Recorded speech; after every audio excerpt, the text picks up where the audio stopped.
एक माँ अपने बेटे को बहुत मार रही थी और बेटा रोता था, तो आस पड़ोस का एक शख्स था, वो देखता था कि इस घर में काफी मगजमारी हो रही है, मार रही है माँ, बेटे को पीटती है। तो एक दिन कहा गया कि अम्मा क्यों मारती हो इस बच्चे को इतना? क्या इसके वालिद साहब दुनिया से चले गए, मैं घर काम काज करती हूँ, बड़ी मुश्किल से कोई 2 पैसे कमा कर लाती हूँ कि ये पढ़ाई करे तो कुछ बन जाएगा, तो हमारे हालात अच्छे हो जाएंगे, मगर ये स्कूल भी देर से जाता है, देर से आता है, कपड़े मेले होते हैं, मैं तंग आ गई हूँ इससे। अब वो शख्स जिसको ये सारी स्टोरी पता चली, अगले दिन वो सब्जी लेने के लिए मार्केट गया। क्या देखता है कि ये छोटा बच्चा जो एक दिन पहले माँ की मार खा रहा था, सब्जी मंडी में ये बच्चा नजर आया। अब ये बच्चे को देखकर उसने कहा ये तो वही बच्चा है जो कल पिटा जा रहा था। वो चुप कर देखने लगा बच्चा कर क्या रहा है। तो यहाँ वहां से जो लोड हो रहा होता, सब्जियां जो लोड हो रही थी गाड़ियों में, तो उसमें से कई सब्जियां गिर जाती थी। वो सारी सब्जियां जमा करता था, फिर वो सब्जियों को जमा करके अपनी थैली में भरकर किसी दुकान के कोने में जाकर बैठ जाता फुटपाथ पर और सब्जियां बेचा करता था वो।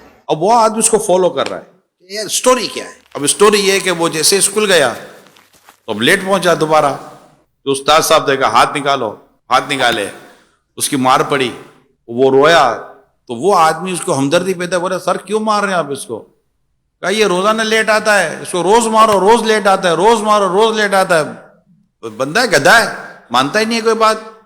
तो अब उसकी समझ में तो सारी कहानी आ गई थी कि ये है क्या। उसने टीचर को कहा कि आप एक काम करें, मैं आपको इंशाल्लाह इसके ताल्लुक से कुछ बयान करूंगा। अगले दिन इसकी माँ ने फिर से मारा पीटा, वही कपड़े मेले करके और सारा हिसाब किताब बनाकर वो गया था। उससे इसकी अम्मा को कहा कि उसको मारो नहीं, मेरी बात सुनो, मैं आपको कुछ बताना चाहता हूँ। फिर वो बच्चा सुबह जब स्कूल के लिए निकला तो उसने इसकी अम्मी को कहा कि आप फना जगह पर आकर देखे क्या हो रहा है। तो उसकी माँ कहीं चुप कर अब देख रही थी बेटा क्या कर रहा है। इससे फोन करके उस्ताद साहब को बुलाया, टीचर को, कि जरा आकर देखिए कि बच्चा क्या कर रहा है। अब दोनों कोने में कहीं अलग अलग प्लेसमेंट कर दी और चुप कर देख रहे थे। तीसरा ये आदमी था जो इनको दिखा रहा था। अब बच्चा वही रूटीन, वही सब्जियां जमा करना, सब्जियों को थैली में डालना, सब्जियां बेचना, कपड़े मेले हो जाना।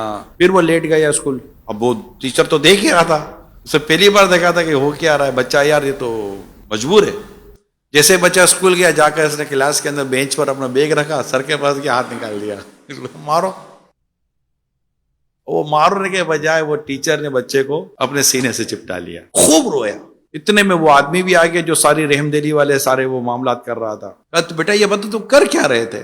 मेरी माँ जो है ना वो घरों के काम करके हमारा घर चलाती है, मैं देखता हूं कि मेरी माँ के कपड़े फट जाते हैं। अब मेरे पास इतने पैसे तो है नहीं कि मैं अपनी माँ को ऐसा चादर या ऐसा कपड़ा या ऐसा लिबास दिला सकूं कि मेरी माँ के कपड़े सही हों। तो मैं यूं सब्जियां बेचकर ये सब कराकर पैसे जमा करता हूं, और आज मुझे उस शख्स ने ये कपड़ा दे दिया है जिसके लिए मैं अपनी माँ के लिए सूट सिलाऊंगा। कहा बेटा फिर इसकी पेमेंट कहाँ से करो? कहा भाई इसी तरह सब्जियां बेचता रहूंगा, फिर सिलाई के पैसे दूंगा और अपनी माँ के लिए मैं एक लिबास दूंगा ताकि मेरी माँ अपने बदन को सही छुपाकर लोगों के घरों के काम कर सके।